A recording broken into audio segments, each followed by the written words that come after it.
ನಮಸ್ಕಾರ ಬೆಂಗಳೂರು. ನಾನು ಸ್ವರ್ಣ, ಇವರು ನಿಖಿಲ್. ನಮ್ಮ YouTube channel Life Lines with ಸ್ವರ್ಣಿಗೆ ನಿಮಗೆ ಸ್ವಾಗತ. ಸೊ ಫ್ರೆಂಡ್ಸ್, ಇದು ನಮ್ಮ ಯೂಟ್ಯೂಬ್ ಚಾನಲಿನ ಫಸ್ಟ್ ವ್ಲಾಗ್. ನಮಗೆ ಈ ವಿಡಿಯೋ ತುಂಬ ಸ್ಪೆಷಲ್ ಅಂತ ಹೇಳೋಕ್ಕೆ ಇಷ್ಟಪಡ್ತೀನಿ. ತುಂಬ ಟೈಮಿಂದ ನಾವು ವ್ಲಾಗಿಂಗ್ ಸ್ಟಾರ್ಟ್ ಮಾಡಬೇಕು ಅಂತ ಪ್ಲ್ಯಾನ್ ಮಾಡ್ತಾ ಇದ್ವಿ, ಬಟ್ ಕಾಲ ಕೂಡಿ ಬಂದಿರಲಿಲ್ಲ. ಸ್ವಲ್ಪ ಪರ್ಸ್ನಲ್ ಕಮಿಟ್ಮೆಂಟಿಂದ ನಾವು ವ್ಲಾಗ್ ಸ್ಟಾರ್ಟ್ ಮಾಡೋಕ್ಕೆ ಆಗಿಲ್ಲ, ಬಟ್ ಈಗ ಆ ಟೈಮ್ ಬಂದಿದೆ ಅಂತ ಹೇಳ್ಬೋದು. ನಮ್ಮ ಫಸ್ಟ್ ವ್ಲಾಗ್ ಯಾಕೆ ಸ್ಪೆಷಲ್ ಅಂತ ಹೇಳೋದಾದರೆ, ನಾನು ನನ್ನ ಫ್ರೆಂಡ್ನ ಮೀಟ್ ಆಗೋಕ್ಕೆ ಹೋಗ್ತಾ ಇದ್ದೀನಿ. ಸೊ ಆಫ್ಟರ್ 10 years ನಾನು ಅವಳನ್ನು ಮೀಟ್ ಆಗ್ತಾ ಇದ್ದೀನಿ. ಸೊ ತುಂಬ ಎಕ್ಸೈಟ್ಮೆಂಟಿಂದ ಈ ಜರ್ನಿ ಸ್ಟಾರ್ಟ್ ಮಾಡ್ತಾ ಇದ್ದೀವಿ. ಸೊ ನೀವು ನೋಡ್ತಾ ಇರೋ ಥರ ನಾವು ನಮ್ಮ ಮನೆಯಿಂದ ಹೊರಟು ಏರ್ಪೋರ್ಟ್ಗೆ ಹೋಗ್ತಾ ಇದ್ದೀವಿ. ಅರ್ಲಿ ಮಾರ್ನಿಂಗ್ ಫ್ಲೈಟ್ ಆಗಿರೋದ್ರಿಂದ ನಾವು ರಾತ್ರಿಯೇ ಮನೆಯಿಂದ ಹೊರಟ್ವಿ. ನಾವು ಟ್ರಾವೆಲ್ ಮಾಡ್ತಾ ಇರೋ ಡಿಸ್ಟೆನ್ಸ್ 1800 ಕಿಲೋಮೀಟರ್ಸ್. ನನ್ನ ಫ್ರೆಂಡ್ ಇರೋದು ಲಕ್ನೋ, ಉತ್ತರ ಪ್ರದೇಶ ಅನ್ನುವ ಜಾಗದಲ್ಲಿ. ನಮ್ಮ ಈ ಯೂಟ್ಯೂಬ್ ಜರ್ನಿಗೆ ಇದೇ ಸರಿಯಾದ ಕಂಟೆಂಟ್ ಅಂತ ಅನಿಸ್ತು. ಸೊ ನೀವು ನಮ್ಮ ಜರ್ನಿನ ಸಪೋರ್ಟ್ ಮಾಡ್ತೀರಾ ಅಂತ ಭಾವಿಸ್ತಾ ನಮ್ಮ ಈ ವ್ಲಾಗನ್ನು ಸ್ಟಾರ್ಟ್ ಮಾಡೋಣ. ನಾವಿನ್ನೇನು ಏರ್ಪೋರ್ಟ್ ರೀಚ್ ಆಗ್ತಾ ಇದ್ದೀವಿ ಅನ್ನೋ ಅಷ್ಟೊತ್ತಿಗೆ ನಮಗೊಂದು ಫೋನ್ ಕಾಲ್ ಬರುತ್ತೆ. ಸೊ ಅದು ಕಾಲಲ್ಲಿ ನಮ್ಗೆ ಗೊತ್ತಾಗುತ್ತೆ ಏನಂತ ಹೇಳಿದ್ರೆ, ನಮ್ಮ ಫ್ಲೈಟ್ ಕ್ಯಾನ್ಸಲ್ ಆಗಿದೆ ಅಂತ. ಸೊ ನಾವು ಇಲ್ಲಿಂದ ಹೊರಡಬೇಕಿದ್ರೆ ಬೆಂಗಳೂರಿಂದ ಏರ್ ಇಂಡಿಯಾ ಎಕ್ಸ್ಪ್ರೆಸ್ಸನ್ನು ಬುಕ್ ಮಾಡಿದ್ವಿ. ಯಾಕಂತೇಳಿದ್ರೆ ನಮಗೆ T2 ಟರ್ಮಿನಲ್ದು ಎಕ್ಸ್ಪೀರಿಯೆನ್ಸ್ ತೊಗೊಳ್ಬೇಕು ಅಂತ ಇತ್ತು. ಸೊ ಅದಕ್ಕೋಸ್ಕರ ನಾವು ಏರ್ ಇಂಡಿಯಾ ಎಕ್ಸ್ಪ್ರೆಸ್ಸನ್ನು ಸೆಲೆಕ್ಟ್ ಮಾಡಿ ಆ ಟಿಕೆಟ್ ಬುಕ್ ಮಾಡಿದ್ವಿ. But last moment before 5 hours ಏನೋ ಅವರು ನಮಗೆ ಫ್ಲೈಟ್ ಕ್ಯಾನ್ಸಲ್ ಆಗಿದೆ ಅಂತ ಕಾಲ್ ಮಾಡಿದರು. ಸೊ ನಮಗೇನು ಮಾಡಬೇಕಂತ ಗೊತ್ತಾಗಲಿಲ್ಲ. ಅದಕ್ಕೋಸ್ಕರ ಹೇಗೂ ಇಲ್ಲಿ ತನಕ ಬಂದೇ ಬಿಟ್ಟಿದ್ದೀವಿ, ನೋಡೋಣ, ಅಲ್ಲಿ ಹೋಗಿಬಿಟ್ಟೆ ಮಾತಾಡೋಣ ಅಂತ ಹೇಳಿಬಿಟ್ಟು ನಾವು T2 ಟರ್ಮಿನಲ್ ಹತ್ರ ಹೋಗ್ತಾ ಇದ್ದೀವಿ.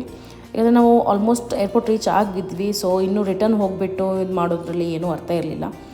ಅವರು ಏರ್ ಇಂಡಿಯಾ ಎಕ್ಸ್ಪ್ರೆಸ್ನವರು ಏನು ಹೇಳ್ತಿದ್ರು ಅಂತ ಹೇಳಿದರೆ, ಮಾರ್ನಿಂಗ್ ಇರೋ ಫ್ಲೈಟನ್ನು ಕ್ಯಾನ್ಸಲ್ ಆಗಿದೆ. ಸೊ ಅದು ಬಿಟ್ಬಿಟ್ಟು ನಿಮಗೆ ನಾವು ಆಫ್ಟರ್ನೂನ್ ಫ್ಲೈಟಿಗೆ ಬೇಕಿದ್ದರೆ ಶಿಫ್ಟ್ ಮಾಡ್ತೀವಿ ಅಂತ ಹೇಳಿದರು. ಬಟ್ ನಮ್ಮದು ಆ ದಿನ ಅಲ್ಲಿ ಲಕ್ನೋಲ್ಲಿ ಬೇರೆ ಪ್ಲ್ಯಾನ್ಸ್ ಇದ್ದಿದ್ದರಿಂದ ನಾವು ಅಷ್ಟು ಡಿಲೇ ಆಗಿ ಹೋಗೋಕ್ಕೆ ನಮಗೆ ಸರಿಯಾಗಿ ಸೆಟ್ ಆಗ್ತಾ ಇರಲಿಲ್ಲ. ಅದಕ್ಕೋಸ್ಕರ ನಾವು ಅಲ್ಲಿ ಹೋಗಿಬಿಟ್ಟು T2 ಟರ್ಮಿನಲ್ ಹತ್ರ ಹೋಗಿಬಿಟ್ಟು ಅವ್ರದ್ದು ಏನು ಕ್ಯಾಬಿನ್ ಏನಿದೆ, ಅವ್ರದ್ದು ಆಫೀಸ್ ಏನಿದೆ ಏರ್ ಇಂಡಿಯಾ ಎಕ್ಸ್ಪ್ರೆಸ್ಸಿದ್ದು, ಅಲ್ಲಿ ಹೋಗ್ಬಿಟ್ಟು ಮಾತಾಡಿ ಟ್ರೈ ಮಾಡಿದ್ವಿ ಏನಾದರೂ ಅಡ್ಜಸ್ಟ್ಮೆಂಟ್ ಮಾಡೋಕ್ಕಾಗುತ್ತಾ, ಯಾವುದಾದ್ರೂ ಅರ್ಲಿ ಫ್ಲೈಟ್ಸ್ ಇದೆಯಾ ಅಂತ ಹೇಳಿಬಿಟ್ಟು. ಬಟ್ ಏನೋ ನಮ್ಮ ಒಂದು ಎಕ್ಸೈಟ್ಮೆಂಟ್ಗೆ ನಮ್ಮದೇ ಕಣ್ಣು ಬಿದ್ದಂಗೆ ಆಯಿತು. ಸೊ T2 ಟರ್ಮಿನಲ್ ಅಂತೂ ನೋಡೋಕ್ಕೆ ಸಿಗಲಿಲ್ಲ ನಮಗೆ ಒಳಗಿಂದ. ಬಟ್ ನೀವೀಗ ನೋಡ್ತಾ ಇರೋ ಹಾಗೆ ನಾವು T2 ಟರ್ಮಿನಲ್ ರೀಚ್ ಆದ್ವಿ.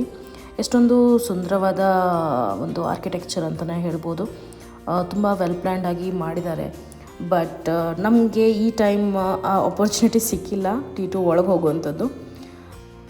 ನೆಕ್ಸ್ಟ್ ಏನು ಮಾಡೋದು ಅಂತ ಹೇಳಿಬಿಟ್ಟು ಯೋಚನೆ ಮಾಡ್ತಾ ಇರಬೇಕಾದ್ರೆ ಅರ್ಲಿ ಫ್ಲೈಟ್ ಯಾವುದಿದೆ ಅಂತ ನೋಡಿದ್ವಿ. ಅಷ್ಟೊತ್ತಿಗೆ ನಮಗೆ ಇಂಡಿಗೋದು ಫ್ಲೈಟ್ ಇದೆ ಅಂತ ಗೊತ್ತಾಯಿತು. ಆ್ಯಂಡ್ ಹೇಗಿದ್ದರೂ ಏರ್ ಇಂಡಿಯಾ ಎಕ್ಸ್ಪ್ರೆಸ್ಸಲ್ಲಿ ನಾವು ಏನು ಟಿಕೆಟ್ ಬುಕ್ ಮಾಡಿದ್ವಿ ಅದು ನಮಗೆ ರಿಟರ್ನ್ ಬರ್ತಿತ್ತು.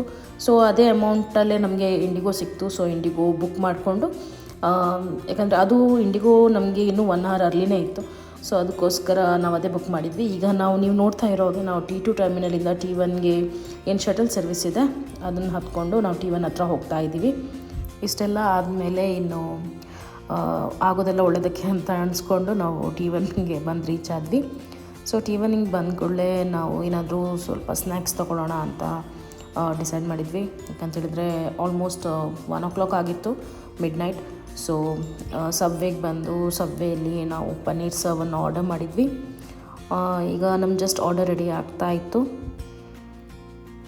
ಆರ್ಡರ್ ಕಲೆಕ್ಟ್ ಮಾಡಿಬಿಟ್ಟು ನಾವು ಚೆಕ್-ಇನನ್ನು ಕಂಪ್ಲೀಟ್ ಮಾಡ್ಕೊಂಡ್ವಿ. ಬ್ಯಾಗೇಜ್ ಎಲ್ಲ ಹಾಕಿಬಿಟ್ಟು ಆಮೇಲೆ ಸೆಕ್ಯೂರಿಟಿ ಚೆಕ್ಸ್ ಎಲ್ಲ ಕಂಪ್ಲೀಟ್ ಮಾಡಿಕೊಂಡು ನಮ್ಮ ಗೇಟ್ ಹತ್ರ ಬಂದುಬಿಟ್ಟು ನಾವು ವೆಯ್ಟ್ ಮಾಡ್ತಾ ಇದ್ವಿ.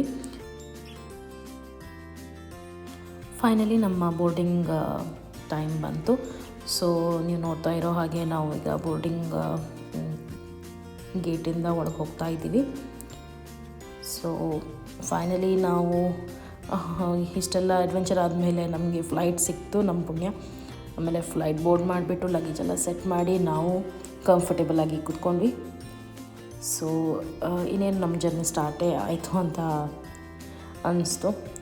ಅಷ್ಟೊತ್ತರಲ್ಲಿ ನೀವು ಇಲ್ಲಿ ನೋಡೋದಾದರೆ ಹೌ ಟೈಮ್ ಫ್ಲೈಸ್ ಅಂತ ಏನು ಇಂಡಿಗೋದವ್ರದ್ದು ಟ್ಯಾಗ್ಲೈನ್ ಇದೆ, ಅದು ನಮಗೋಸ್ಕರ ಹಾಕಿದ್ದಾರೆ ಅಂತ ನನಗೆ ಅನಿಸ್ತು.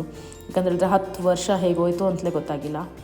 ನೀವು ನೋಡ್ತಾ ಇರೋ ಹಾಗೆ ಮುಂಜಾನೆ ಆಗಿರೋದ್ರಿಂದ ಕಂಪ್ಲೀಟ್ ಫಾಗ್ ಇತ್ತು. ನನಗೆ ಅದೇ ಕ್ವೆಶನ್ ಇತ್ತು, ಹೇಗಪ್ಪ ಈ ಪೈಲಟಿಗೆ ಹೇಗೆ ಕಾಣುತ್ತೆ ಅಂತ. ಬಟ್ ಹಾಗೆ ಮೇಲೆ ಹೋಗ್ತಾ ಇರಬೇಕಾದ್ರೆ ನಮಗೆ ಒಂದು ಕಡೆ ಸನ್ರೈಸ್ ಕಾಣಿಸ್ತು, ಆಮೇಲೆ ಇನ್ನೊಂದು ಕಡೆ ನೋಡಿದರೆ ಕಂಪ್ಲೀಟ್ ಡಾರ್ಕ್ ಆಗಿತ್ತು. ವ್ಯೂ ತುಂಬ ಚೆನ್ನಾಗಿತ್ತು. ಎಂಜಾಯ್ ಮಾಡ್ತಾ ನಮ್ಮ ಜರ್ನಿನ ನಾವು ಹೀಗೆ ಲಕ್ನೋಗೆ ಸ್ಟಾರ್ಟ್ ಮಾಡಿದ್ವಿ. ನನಗೆ ಫ್ಲೈಟ್ ಜರ್ನಿ ಅಂದರೆ ತುಂಬ ಇಷ್ಟ. ಯಾಕಂತ ಹೇಳಿದರೆ ಮೇಲ್ಗಡೆಯಿಂದ ಪುಟ್ ಮನೆ ನೋಡೋದು, ಆಮೇಲೆ ಕತ್ಲೆಯಲ್ಲಿ ಲೈಟ್ಸ್ ನೋಡೋದಕ್ಕೂ ತುಂಬ ಖುಷಿಯಾಗುತ್ತೆ. ಅದೇ ಥರ ಮೋಡದ ಮೇಲೆ ಹೋಗ್ತಾ ಇರಬೇಕಾದ್ರೆ ಅದೇನೋ ಒಂಥರ ಮನಸ್ಸಿಗೆ ನೆಮ್ಮದಿನ ಕೊಡುತ್ತೆ. ನೀವು ನೋಡ್ತಾ ಇರ್ಬೋದು, ವ್ಯೂವನ್ನು ಎಂಜಾಯ್ ಮಾಡ್ತಾ ಇರ್ಬೋದು. ನಿಮಗೂ ಇಷ್ಟ ಅಂತ ಅನ್ಸ್ಕೊಳ್ತೀನಿ. ಕಮೆಂಟಲ್ಲಿ ನನಗೂ ತಿಳಿಸಿ ನಿಮಗೆ ಫ್ಲೈಟ್ ಜರ್ನಿ ಇಷ್ಟನಾ ಇಲ್ವಾ ಅಂತ. ಹೀಗೆ ಹೋಗ್ತಾ ನಾವು ಫೈನಲಿ ಲ್ಯಾಂಡ್ ಆದ್ವಿ ಲಕ್ನೋ ಏರ್ಪೋರ್ಟ್ಗೆ.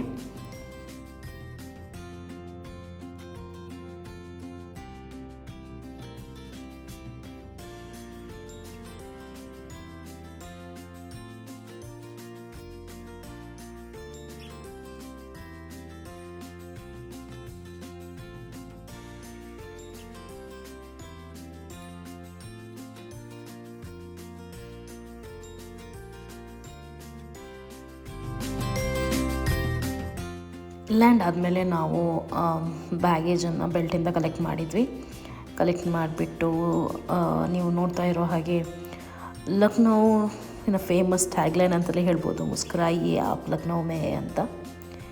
ಸೊ ಬ್ಯಾಗ್ಸ್ ಎಲ್ಲ ತೊಗೊಂಡು ಹೊರಗೆ ಹೊರಟ್ವಿ. ತುಂಬ ಸುಂದರವಾದ ಏರ್ಪೋರ್ಟ್ ಇದೆ ಲಕ್ನೋ ಏರ್ಪೋರ್ಟ್. ಹಾಗೆಯೇ ಕ್ಯಾಬ್ ಬುಕ್ ಮಾಡಿಕೊಂಡು ಈಗ ಜಸ್ಟ್ ನಾವು ಹೊರಟಿದ್ದೀವಿ.